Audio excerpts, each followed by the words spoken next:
ఎన్నో సంవత్సరాల తర్వాత భగత్ గారు ఇండియాకి వచ్చాడు. బొంబాయి పట్టణంలో దిగిరాడు. రైల్వే స్టేషన్ పోయాడు. ఇంకా తల్లిదండ్రులు వచ్చారు, ఇద్దరు. తల్లి అమ్మ వచ్చింది, నాయన వచ్చాడు. కుమారుని చూసి తల్లి అబ్బా అమిత ఆనందం పొంది. 7 సంవత్సరాలు తండ్రి పంపించకుంటే తల్లిని అడిగినాడు కుమారుడు, అమ్మా నేను పోతా ఇంగ్లాండ్కు. నాయన పంపించడంలే, నాయనకు భయం అయిపోయింది, వీడు పోయి ఆడ మారిపోతాడేమో. తల్లి కాబట్టి ఇష్టమైన కుమారుడు, పెద్ద కుమారుడు కాబట్టి, మా నేను పోతామ్మా, డాడీ పంపించలేదు, మా డాడీకి చెప్పుమ్మా చెప్తాలే. ఏదో వాడు ఇంగ్లాండ్ పోయి చదువుతానంట, వాడేం మారిపోతాడేమో. లేదు అంత ప్రామిస్ చేసినట్లే, మారాడులే అని పంపించినావు. 7 సంవత్సరాల తర్వాత ఇది వచ్చింది. తల్లి ముద్దు పెట్టుకునింది. ఒక్క మాట అడిగింది తల్లి, కుమారుడా ఇంటికి రా, పంజాబ్ ఇంటికి రా, ఒక వారం రోజులు ఇంట్లో ఉండు. వస్తామ్మా అన్నాడు. అయితే ఒక కండిషన్ పెట్టింది తల్లి, ఓ షరతు పెట్టి, నీ బైబిల్ నీవన్నీ చదవకూడదు, ఇవన్నీ తీసుకొని రాకూడదు. అట్లయితే నేను ఒప్పుకుంటాను నేను తల్లి, అట్లయితే నేను రానమ్మా.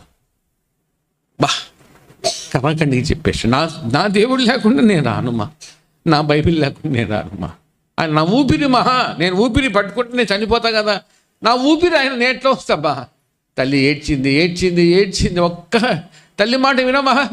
ఏడ్చి తల్లి తను రాస్తాడు, తన సాక్ష్యం చెప్తాడు. తల్లి కదా ఏడ్చి తల్లి ముద్దులు పెట్టి చివరిగా మాట్లాడిందంట. తను వెళ్ళిపోదామనుకున్నాడంట.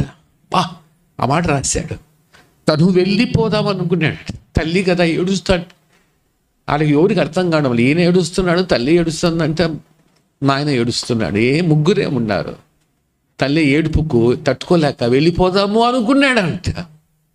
వెంటనే ప్రభు మాట్లాడాడు, భగత్ నేను కావాలా, తల్లి కావాలా?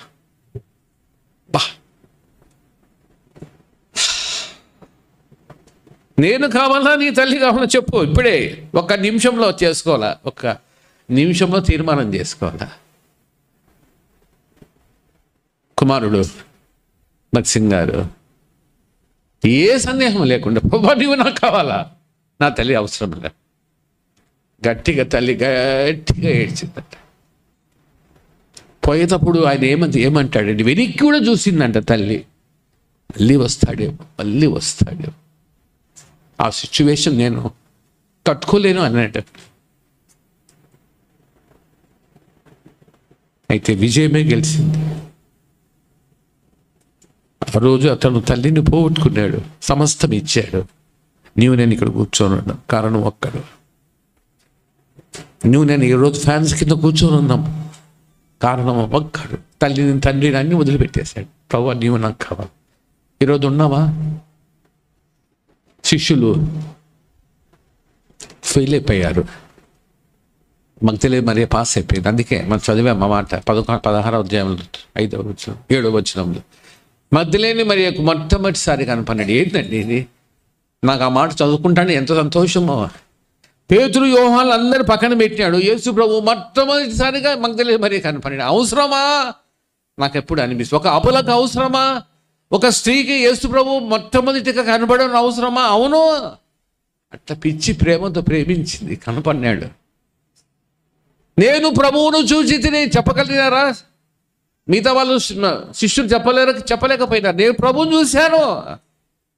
ఆ ధన్యతలో నేను తీసుకొని వస్తాను. ఇంకా చాలా ఉంది, అవసరం లేదు. మోకాలం కదా, ఒక్క నిమిషం మోకాలం కదా, అందరం పరీక్షించుకుందాం.